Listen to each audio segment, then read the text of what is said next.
হ্যাঁ হকি দেন্দা। চিল্লাও কেন? তুমি আমার দেন্দা কইছো, আমি শুনছি। আরে বাবা, আমি খালি পরীক্ষা করে দেখলাম আমার কণ্ঠ তোমার কান পর্যন্ত পৌঁছায় নাকি। হ্যাঁ পাস করছি। পুরাই পাস করছো। আচ্ছা, তুমি আমার কথা শুনতে পেলে মানুষের বেলায় ভাব ধরো কে? আমার কান আল্লাহ বানাইছে কার লেগে জানো? কার লেগা না তোমার লেগা? তোমার লেগা, খালি তোমার কথা শুনানোর লেগা। অন্য মানুষের কথা আমি শুনবো কি লেগা? এ, আমার লেগা। তাহলে বোবার কথা বুঝো কেমনে? হ্যাঁ বুঝে বাবু বোবা, ওর কথা কেমনে শুনো? এই বোবা খাও কেন? ওর নাম নাই, ওর নাম রাজন। রাজন কইবা। আর ওর চোখের দিকে চাইলে আমি ওর কথা বুঝি, বন্ধু না। আমার ছোট্ট একটা পরীক্ষা করবা?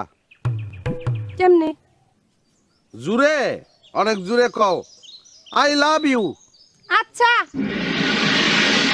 আপনি তো দাঁত ফালাই দিমু। আমিও। আমিও কি আমিও আই লাভ ইউ। কইছি থাপড়ে তো দাঁত ফালাই দিমু। আমিও। আবারও কয় আমিও। আমিও কি? থাপড়ে তোর দাঁত ফেলাই দেবো।